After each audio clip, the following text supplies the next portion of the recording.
Oi galera, tudo bem com vocês? Bem-vindos aí à nossa semana especial de Halloween. E hoje, para não ficar fora dessa temática, eu resolvi trazer um livro que é um clássico do terror, foi o pioneiro do gênero horror e também da ficção científica. Então, se você quer saber um pouco mais sobre esse incrível livro da Mary Shelley, o Frankenstein, fica aqui comigo que eu vou contar um pouquinho da história, comparar com a cultura pop e também tecer algumas análises, tá? Deixa o seu like, se inscreva no nosso canal, ative o sininho para ter todos os vídeos em primeira mão.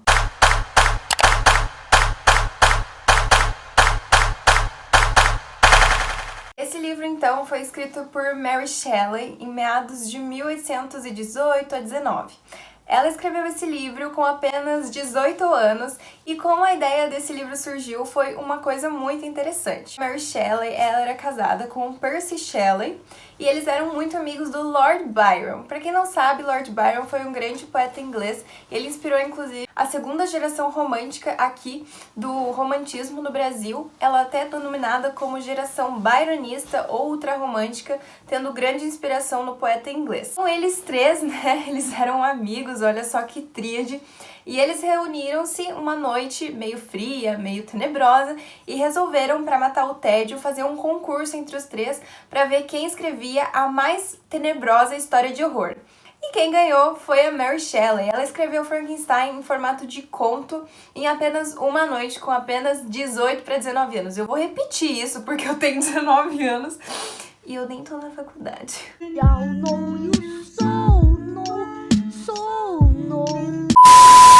A primeira edição do livro não levou os créditos da Mary Shelley, olha que absurdo, só na terceira edição, se eu não me engano, esse livro levou os créditos dela. Feita várias aí releituras e remakes e algumas filmografias se inspiraram muito no livro da Shelley. Um dos filmes mais famosos relacionados ao Frankenstein é o 1931, dirigido por James Whale. Aquele famoso monstro, né, e tal, aquela imagem caricatura, vou deixar aqui pra vocês. E também a gente tem a famosa cena do It's Alive, It's Alive! It's alive! It's alive! It's alive! It's alive! Que também não é algo que acontece no livro, nasce com base na energia elétrica, isso é falso, tá? Isso não acontece. E outra coisa, o monstro também não é verde. Mas eu tô usando uma sombra verde, né? Ele é meio amarelo, marronzado. O livro, ele não é aterrorizante, ele não dá medo quando você tá lendo ele. Eu já li livros de terror bem mais assustadores, porém, claro que o conceito de terror e horror vai mudar de época pra época, né? Lembrando que esse livro é de meados de 1830 e nós estamos em 2020, então a gente tem uma grande diferença de tempo. Porém, não deixa de ser um clássico, ele discute questões atemporais e pra mim ele tem um horror filosófico e não físico. Então vamos lá para a história desse livro, né? Outra coisa, né? O Victor Frankenstein que tem o nome Frankenstein, não é o monstro que se chama Frankenstein, tá? Isso é bem legal de vocês saberem. A história começa com uma carta de um tripulante chamado Walton. Tá em alto mar com a sua tripulação, ele tá escrevendo uma carta para sua irmã Margaret, né? O que isso tem a ver com o livro? Então, ele tá escrevendo uma carta para ela contando o que ele vivenciou naquela vez que ele foi velejar. Ele viu um homem e uma criatura super grande aí, estranha, navegando aí por esse mar, e esse homem era o Victor Frankenstein, e ele vai contar pra irmã dele a história que o Victor contou pra ele. Aí depois sai a voz do Walton e entra a voz do Victor Frankenstein. Victor Frankenstein nasceu em Genebra, na Suíça, e desde muito novo ele sempre se interessou pelas ciências naturais, alquimia, e ele decidiu que na faculdade ele queria estudar mais sobre a ciência. Ele foi se apaixonando, foi querendo conhecer mais, até que ele estipulou um sonho muito assustador e ousado, né? Ele decidiu que ele queria dar vida a um ser inanimado, construir uma vida do zero. E para isso, ele faz de tudo e mais um pouco, de certa forma egoísta até, não pensa muito nas consequências do que ele vai fazer, só no que aquilo pode proporcionar de legado para a ciência, de legado para a humanidade e do quanto ele vai sanar suas dúvidas acerca do conhecimento se ele ir em busca desse objeto científico, que é a construção de uma vida do zero. Então, para isso, ele vai cavucar corpos, ele vai nos cemitérios, vai invadir, vai retalhar corpos de pessoas mortas e a partir delas ele vai formar o monstro. Então por isso que o monstro ele não é um ser uniforme, ele é todo desfigurado, porque ele é fruto de pessoas diferentes, com tamanhos de braços diferentes. Ele vai ali e vai pegar cadáveres, gente. Ele tá lá no seu laboratório até que todas as partes do monstro estão constituídas e o monstro abre os olhos. E aí que o Victor Frankenstein percebe a merda que ele fez, ele fica aterrorizado com aquilo que ele deu criação, né? E ele simplesmente se esconde no quarto dele, não quer mais sair dali, não quer mais falar com ninguém. Ele, inclusive, adoece e não ouve falar da criatura. Eu virei o Cebolinha aqui. Como eu disse, ele abandonou o objeto científico dele, ele criou essa vida e acabou, né? E acontece uma coisa na família dele muito pesada, que ele tem que voltar para Genebra, assim, imediatamente, e a partir daí ele vai reencontrar a criatura que ele deu à luz. E esse encontro, para mim, é uma das melhores partes do livro, né? Eu falei pra vocês, esse livro tem 3 vozes. A gente vai ter a voz do Walton, né? A gente vai ter a voz do Victor Frankenstein e a partir de uma parte do livro, que é a partir da página 106, mais ou menos, é que o monstro vai tomar voz agora e vai contar um pouco da história dele depois que o Victor Frankenstein o abandonou. Se vocês não quiserem ver essa parte, né, porque pode ser um pouco de spoiler, mas eu acho que essa parte é muito importante porque eu vou falar mais adiante sobre o livro, então continue aqui, não é um certo spoiler isso, até porque esse livro é muito refeito pra cultura pop, eu acho que vocês já devem conhecer a história do Frankenstein há muito tempo. Vai ver que a linguagem do monstro e o modo como ele se comunica é extremamente poético, parece uma poesia, é muito lírico. Na verdade, o livro inteiro, ele tem uma linguagem muito bonita, a Mary Shelley escreve de uma forma esplêndida, é uma maestria o modo com que essa mulher aqui manejou as palavras nesse livro, porque realmente é uma escrita muito bela, muito bonita e muito sensível. E o monstro, através do seu discurso, da sua linguagem, vai se mostrar ainda mais sensível. Ele aprendeu a falar indo a lugarejos e lugares mais afastados, né, porque ele já não teve uma boa recepção pelo seu criador, então ele já pensava em se afastar dos humanos por conta disso e tentando contato aos poucos. Então ele se escondia em cavernas, em lugares mais amenos e tal, até que uma certa parte da vida dele, ele tomou conhecimento ali de um vilarejo que tinha uma família camponesa. Ele foi observando como essa família se comportava, as relações entre pai e filho, entre homem e mulher, né, as relações de namoro e tal.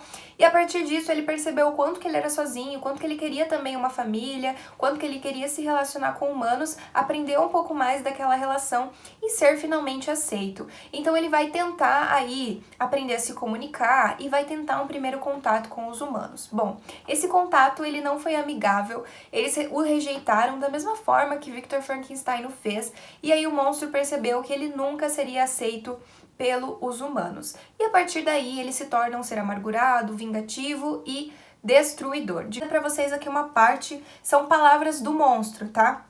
Opa! Eu era dotado de uma aparência horrorosamente deformada e repugnante. Não possuía sequer a mesma natureza dos homens. Quando olhava ao redor, não via e nem ouvia falar de alguém como eu. Então, será que eu era um monstro, uma nódoa sobre a terra, alguma coisa da qual todos os homens fugiam e a quem todos repudiavam? Não posso descrever a agonia que essas reflexões infligiram à minha pessoa. Para mim, essa é uma das partes mais lindas do livro. Aqui a gente vê que o monstro, ele tem sentimentos, ele tem uma áurea, né? Ele pensa, olha quanta filosofia que tem nesse período, né? É muito bonito e eu realmente acho incrível esse livro. Mas agora vamos tecer aí umas críticas maiores ao Victor Frankenstein.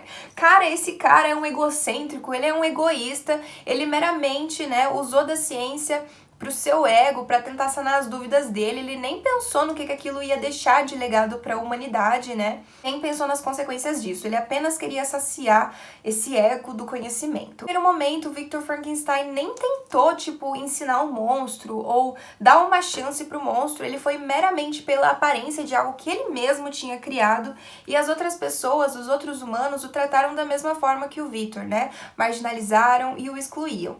E aqui a gente tem a crítica à a exclusão e marginalização do outro, o outro que é diferente para nós, o outro que a gente nem dá uma chance meramente sobre a aparência e o estigma e o preconceito que isso pode carregar. Eu tomei isso como a grande crítica do livro. Outra coisa que eu acho que esse livro tem inspiração é no mito do bom selvagem. Para quem não conhece o mito do bom selvagem, bem famoso é pelo filósofo Rousseau, né, que também é da Suíça. Não sei se é uma referência aí, que o homem é bom e a sociedade o corrompe. Pra mim, aconteceu a mesma coisa com o monstro. A essência do monstro era boa, ele tava ali uma tábula rasa, né, citando John Locke, para ser preenchido só com experiências boas e coisas boas que ele poderia aprender com o seu criador, porém ele só viu exclusão, ele só viu desgraça, ele não foi acolhido e dessa forma ele tomou toda essa amargura e o converteu para ele e se tornou o mal. Então eu acho que dá para tecer uma relação bem legal com o mito do bom selvagem a partir do monstro. Para mim, o grande monstro da história não é o monstro, e sim o Victor Frankenstein. Agora vamos para um bônus aí, né? Para você que é vestibulando também e quer porventura colocar o Frankenstein na sua redação,